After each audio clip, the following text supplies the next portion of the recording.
Welcome friends. Welcome to our YouTube channel. आज हम देखेंगे framework of GST in India. Framework means कि GST में क्या क्या जो मेन प्रोविजन है, मतलब डिटेल में बाद में देखेंगे अपन। इन शॉर्ट में कि प्रोविजन क्या क्या है, इन पे ये जीएसटी एप्लीकेबल होता है, किस पे नहीं होता। सबसे पहले ड्यूल जीएसटी। ड्यूल जीएसटी का मीन होता है कि tax is impose concurrently bye centre and service. जैसे पहले earlier before GST service tax था, तो सर्विस टैक्स सिर्फ सेंटर इम्पोज करता था और वेट है वो इम्पोज करता था स्टेट्स के द्वारा। लेकिन अभी जो जीएसटी है वो सेंटर भी इम्पोज करता है और स्टेट भी करता है। सेंटर जो करता है उसको सेंट्रल जीएसटी बोलते हैं, और स्टेट जो करता है उसको एसजीएसटी, स्टेट जीएसटी बोलते हैं। CGST, SGST, UTGST and IGST, ये मेनली चार टाइप के टैक्स होते हैं। जीएसटी डेस्टिनेशन बेस्ड टैक्स, ये एक डेस्टिनेशन बेस्ड टैक्स है क्योंकि applicable on all transaction involving supply of goods and service for a consideration subject to exception thereof. जो कि डेस्टिनेशन बेस्ड टैक्स है, जो all type of supply of goods हो चाहे सर्विस हो, दोनों पे लगता है। पहले वेट लगता था गुड्स पे और सर्विस पे लगता था सर्विस टैक्स, लेकिन अभी दोनों पे। इसीलिए तो गुड्स एंड सर्विस टैक्स बोलते हैं इसको, मतलब गुड्स पे भी लगेगा और सर्विस पे भी लगेगा। सबसे पहले देखते हैं सीजीएसटी क्या होता है। सीजीएसटी होता है levied and control by central government. Central government अपनी केंद्र सरकार, वो सीजीएसटी लेविड और कलेक्ट करती है। SGST, SGST levied and collected by state government, union territories with legislature. ये एक इम्पोर्टेंट चीज है यहाँ पे। इसमें क्या इम्पोर्टेंट है कि जो एसजीएसटी लगता है वो स्टेट गवर्नमेंट कलेक्ट करती है, लेविड करती है, और यूनियन टेरिटरीज भी करती है जिनके पास लेजिस्लेचर है। लेजिस्लेचर मीन्स कि लेजिस्लेटिव असेंबली जहाँ पे है, जैसे दिल्ली, जम्मू एंड कश्मीर एंड पुडुचेरी, ये तीन स्टेट यूनियन टेरिटरीज है। बट इसमें भी जी सीजीएसटी एसजीएसटी लगेगा, न कि यूटीजीएसटी। यूनियन टेरिटरी जीएसटी है जो levied and collected by union territories without legislature, मतलब जिनके पास लेजिस्लेचर नहीं है। जो इन तीन के अलावा जो यूनियन टेरिटरीज है उसमें लगता है यूटीजीएसटी। ये यूनियन टेरिटरी विद लेजिस्लेचर, मतलब दिल्ली, दिल्ली, जम्मू कश्मीर एंड पुडुचेरी, यहाँ पे एसजीएसटी लगेगा। मतलब दिल्ली यूनियन टेरिटरी है एंड जम्मू कश्मीर भी यूनियन टेरिटरी है एंड पुडुचेरी भी यूनियन टेरिटरी है। बट यहाँ पे लेजिस्लेचर, लेजिस्लेटिव असेंबली होने की वजह से यहाँ पे एसजीएसटी लगेगा, नहीं कि यूटीजीएसटी। और अदर देन दिल्ली, जम्मू कश्मीर, पुडुचेरी के अलावा जो भी अपनी यूनियन टेरिटरी, जैसे Andaman Nicobar island, Lakshadweep, Ladakh, Dadra Nagar Haveli and Daman and Diu, ये पहले अलग अलग थी दोनों। दादरा नगर हवेली अलग था, दमन एंड दीव अलग था, लेकिन इन दोनों को एक यूनियन टेरिटरी बना दिया। और चंडीगढ़, यहाँ पे यूटीजीएसटी लगेगा। ये एक इम्पोर्टेंट चीज है। कभी कभी कंफ्यूजन होता है कि दिल्ली यूनियन टेरिटरी है तो यहाँ पे यूटीजीएसटी लगेगा। नहीं, यूटीजीएसटी नहीं लगता दिल्ली में। दिल्ली में एसजीएसटी लगता है। And IGST inter state supply of taxable goods and service. Inter state मतलब एक स्टेट से दूसरे स्टेट में। जैसे वेस्ट बंगाल में है, कोई गुड्स बेच रहा है और कोई खरीदने वाला झारखंड का है, तो वहां पे आईजीएसटी लगेगा। और सीजीएसटी कब लगेगा और एसजीएसटी कब लगेगा? सपोज कि वेस्ट बंगाल में सेलर भी वेस्ट बंगाल में है और परचेजर भी वेस्ट बंगाल में है, तो वहां पे एक पार्ट सीजीएसटी लगेगा और दूसरा पार्ट एसजीएसटी लगेगा। और यूटीजीएसटी और सीजीएसटी कब लगेगा? यूटीजीएसटी लगेगा जब अंडमान निकोबार में का कोई सेलर है और वहीं का वो बायर है, तो यूटीजीएसटी और सीजीएसटी लगेगा। एसजीएसटी की जगह यूटीजीएसटी है। ये आइदर और यूज होता है, और ये साइमल्टेनियस लगते हैं। सीजीएसटी एसजीएसटी साइमल्टेनियस लगेगा, सीजीएसटी यूटीजीएसटी साइमल्टेनियस लगेगा, और आईजीएसटी अकेला लगता है। और इनमें से एसजीएसटी और यूटीजीएसटी में एक चीज लगेगा। अगर स्टेट में है तो सी एसजीएसटी लगेगा, और अगर यूनियन टेरिटरी में है तो यूटीजीएसटी लगेगा। लेकिन यूनियन टेरिटरी तीन में एसजीएसटी लगेगा। जैसे लद्दाख का कोई पर्सन है, वहीं सेल कर रहा है और परचेज करने वाला भी लद्दाख का ही है, तो सीजीएसटी और यूटीजीएसटी लगेगा।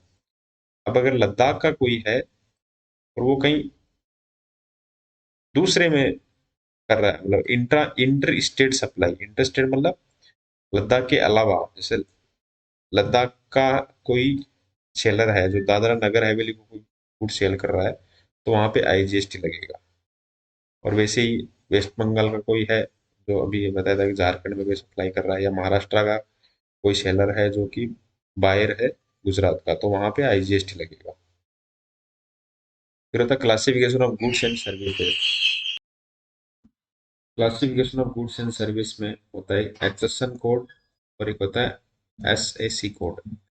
एचएसएन नॉर्मली होता है जिसका फुल फॉर्म होता है हार्मोनाइज सिस्टम ऑफ नोमेनक्लेचर, जो कि use for classifying the goods under the GST. अब गुड्स बहुत टाइप के गुड्स होते हैं, तो उनका क्लासिफिकेशन किस बेस पे होगा, वो एचएसएन कोड के बेस पे क्लासिफिकेशन होता है। मतलब किस पे कौन सा रेट लगेगा, 5% लगेगा, 6% लगेगा, या 3% लगेगा, 12% लगेगा, 18% लगेगा, कौन सा रेट लगेगा कौन से गुड्स पे, वो एचएसएन कोड के बेस पे क्लासिफिकेशन किया हुआ है। और गुड्स के लिए एचएसएन कोड और सर्विस के लिए सर्विस अकाउंटिंग कोड। इसके इसका भी सेम 6 डिजिट का कोड होता है सबका, दोनों का। तो उस कोड के बेसिस पे जीएसटी परसेंटेज डिसाइड होता है कि कौन सा कितना परसेंट उस पर जीएसटी एप्लीकेबल होगा। तो वो होता है classification of goods and service. Goods का एचएसएन कोड के बेसिस पे और सर्विस का एसएसी कोड के बेसिस पे होता है। क्या होता है, अगर रजिस्ट्रेशन अंडर जीएसटी, रजिस्ट्रेशन किसको करवाना पड़ता है? Supplier is required to obtain registration in the state और union territory from where he makes the taxable supply if his aggregate turnover exceed the threshold limit during a financial year। एक threshold limit law में लिखी हुई है, जिस limit से अगर आपका ज्यादा होता है, जैसे इनकम टैक्स में क्या होता है, एक थ्रेशोल्ड लिमिट मतलब 2,50,000 बेसिक एग्जाम्पशन लिमिट है, अगर उससे ज्यादा आपका टैक्स इनकम है तो यू हैव टू पे इनकम टैक्स। वैसे ही अगर आपका टर्नओवर एक थ्रेशोल्ड लिमिट से ज्यादा है तो आपको जीएसटी के अंदर रजिस्ट्रेशन करवाना पड़ेगा। वो टर्नओवर की लिमिट अलग अलग हर स्टेट के लिए अलग अलग है। जैसे छोटे स्टेट है जिनका ये 4 स्टेट मणिपुर, मिजोरम, नागालैंड और त्रिपुरा, इनमें अगर supplier of goods and service, supplier and goods and और सर्विस मतलब गुड्स हो अकेला हो 10 लाख से ज्यादा, या गुड्स या सर्विस अकेली हो 10 लाख से ज्यादा, या गुड्स एंड सर्विस दोनों मिला के 10 लाख से ज्यादा हो, एक्सीड कर गया हो, तो आपको मतलब उस जो सामान बेचने वाला है उसको रजिस्ट्रेशन करवाना पड़ेगा जीएसटी के अंदर। 10 लाख तक अगर है, कहाँ कहाँ पे, मणिपुर, मिजोरम, नागालैंड और त्रिपुरा में, तो 10 लाख तक जीएसटी के अंदर रजिस्ट्रेशन करवाना कंपलसरी नहीं है, मैंडेटरी नहीं है। अगर आप चाहो वॉलंटरली करवाना चाहो तो करवा सकते हो। और वैसे ही 20 लाख की लिमिट दी हुई है supplier of goods and service, मतलब गुड्स एंड और सर्विस में, या तो गुड्स या सर्विस या दोनों कुछ भी हो, वो 20 लाख से ज्यादा एक्सीड कर गया हो टर्नओवर, कहाँ कहाँ पे, अरुणाचल प्रदेश में, मेघालय, सिक्किम, उत्तराखंड, पुडुचेरी और तेलंगाना, ये स्टेट है जहाँ पे लिमिट 10 लाख की जगह 20 लाख है।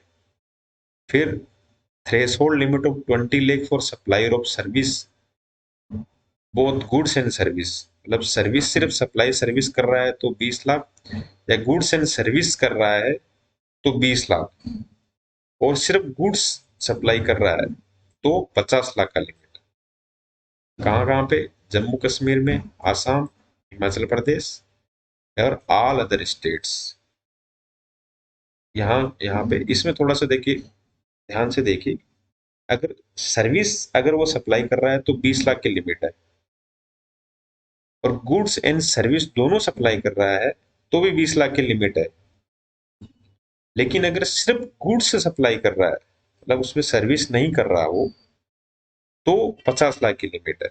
ये एक इम्पोर्टेंट चीज है। कहाँ कहाँ पे, जम्मू कश्मीर, आसाम, हिमाचल प्रदेश और ऑल अदर स्टेट, मतलब इनके अलावा मणिपुर, मिजोरम, नागालैंड, तो यहाँ पे जो कवर हो गए उनके अलावा अगर कोई गुड्स सप्लाई कर रहा है तो 50 लाख,